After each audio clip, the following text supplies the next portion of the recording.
আল্লামা যখন ইন্তেকাল করলেন, আমি তখন মালয়েশিয়া থেকে যুক্তরাষ্ট্রে একটা কনফারেন্সে যোগ দিতে যাচ্ছি, কাতার এয়ারলাইন্সে। মালয়েশিয়া থেকে দোহাতে নামলাম। দোহায় যখন আমার ট্রানজিট, তখন শুনতে পেলাম যে আল্লামা বিদায় নিয়েছেন।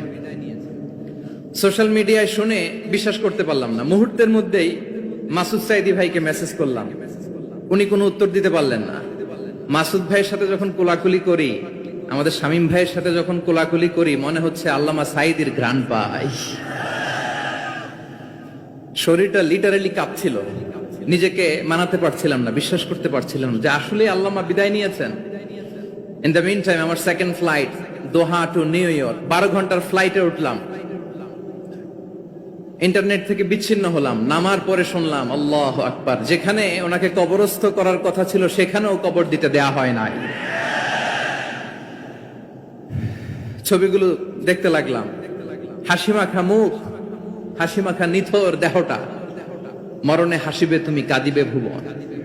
From east to west, from north to south, the entire globe, গোটা বিশ্ব ওনার জন্য কেঁদেছে, গোটা বিশ্ব কেঁদেছে। কাবার গিলাফ ধরে ধরে মানুষ চিৎকার করেছে। সম্মানিত সুধী, হযরতুল আল্লাম শহীদ মরহুম আল্লামা দেলওয়ার হোসেন সাঈদী রাহিমাহুল্লাহ, ওনার স্মৃতি বিজড়িত আজকের এই ঐতিহাসিক প্যারেড ময়দানের তাফসিরুল কোরআনের প্রোগ্রামে সব আছে। স্টেজ আছে,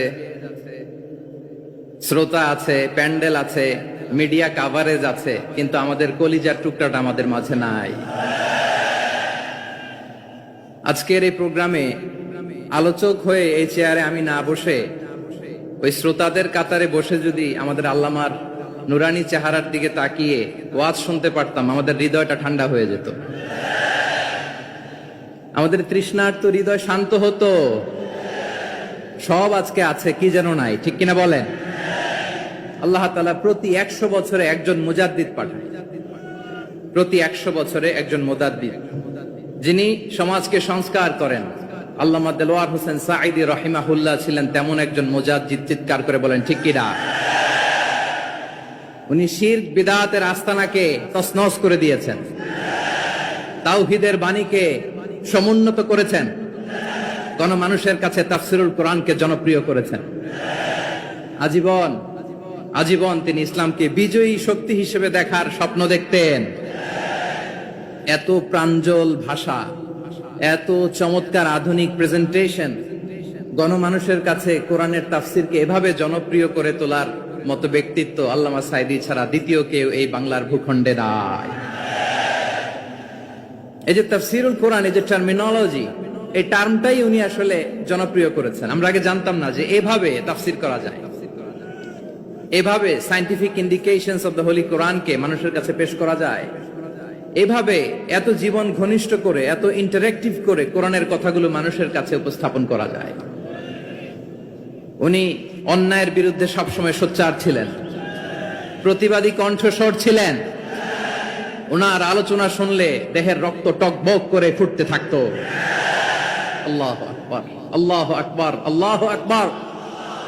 He was a strong mouthpiece of Islamic revivalism. Islamic জাগরণের স্ট্রং মাউথপিস ছিলেন আল্লামা সাঈদী রাহিমাহুল্লাহ।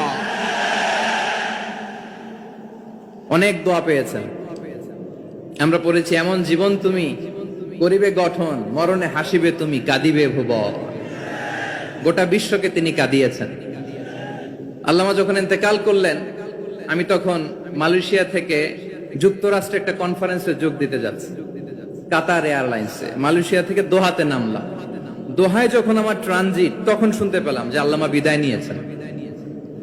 সোশ্যাল মিডিয়ায় শুনে বিশ্বাস করতে পারলাম না। মুহূর্তের মধ্যেই মাসুদ সাইদি ভাইকে মেসেজ করলাম, উনি কোনো উত্তর দিতে পারলেন না। মাসুদ ভাইয়ের সাথে যখন কোলাকুলি করি, আমাদের শামীম ভাইয়ের সাথে যখন কোলাকুলি করি, মনে হচ্ছে আল্লামা সাইদির ঘ্রাণ পাই। শরীরটা লিটারালি কাঁপছিল, নিজেকে মানাতে পারছিলাম না, বিশ্বাস করতে পারছিলাম যে আসলে আল্লামা বিদায় নিয়েছেন। ইন দ্য মিন টাইম আমার সেকেন্ড ফ্লাইট দোহা টু নিউ ইয়র্ক, 12 ঘন্টার ফ্লাইটে উঠলাম। ইন্টারনেট থেকে বিচ্ছিন্ন হলাম। নামার পরে শুনলাম আল্লাহু আকবার, যেখানে ওনাকে কবরস্থ করার কথা ছিল সেখানেও কবর দিতে দেয়া হয় নাই। ছবিগুলো দেখতে লাগলাম। হাসি মাখা মুখ, হাসি মাখা নিথর দেহটা, মরণে হাসিবে তুমি কাঁদিবে ভুবন। From east to west, from north to south, the entire globe, গোটা বিশ্ব ওনার জন্য কেঁদেছে। গোটা বিশ্ব কেঁদেছে, কাবার গিলাফ ধরে ধরে মানুষ চিৎকার করেছে। এর চেয়ে শ্রেষ্ঠ মৃত্যুকার হতে পারে? আমাদের আল্লামার আর কি পাওয়ার ছিল বলেন?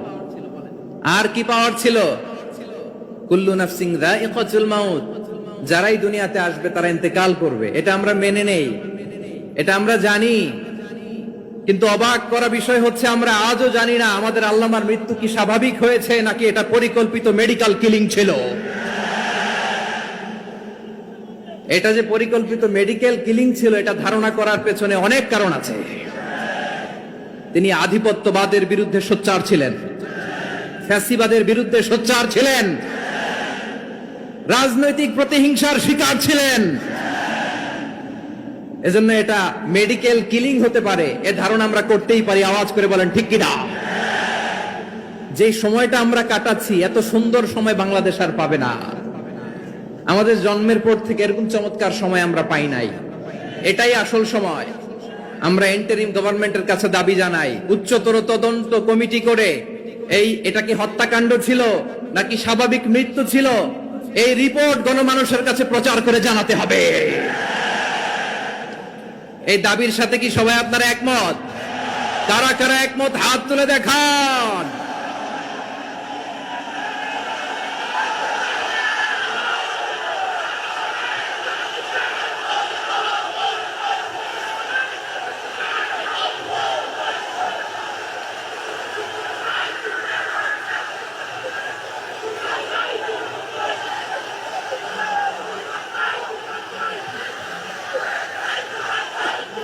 আমার প্রিয় ভাইয়েরা, প্রিয় চট্টলাবাসী, আল্লাহ তাআলা তার এই মুখলেস গোলামকে তার জান্নাতুল ফেরদাউসের মেহমান হিসেবে কবুল করুক, তার জীবনের সকল খেদমাগুলোকে কবুল করুক, জান্নাতুল ফেরদাউসের আলা মাকামে তাকে মেহমান হিসেবে কবুল করুক।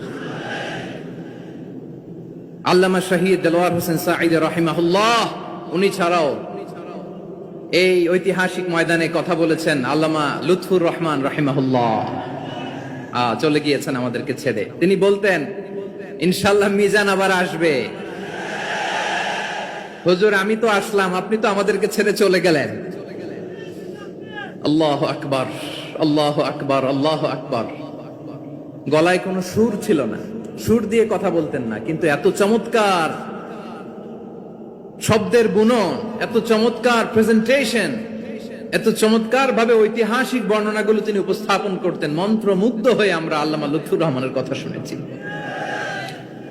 আমরা হযরতুল আল্লাহ লুৎফুর রহমান রাহিমাহুল্লাহর জন্য এই বিশাল ময়দান থেকে দোয়া করছি, আল্লাহ তাআলা তুমি তোমার এই খাদেমকে জান্নাতের মেহমান হিসেবে কবুল করে নাও। আরো অনেক আল্লামারা এখানে কথা বলেছেন, বিশেষ করে বাইতুল শরফের মরহুম পীর সাহেব হুজুর থেকে শুরু করে আরো যারা যারা তারকাতুল্য ওলামায়ে কেরাম এই চট্টগ্রামের ময়দানে কথা বলেছেন, আলো ছড়িয়েছেন।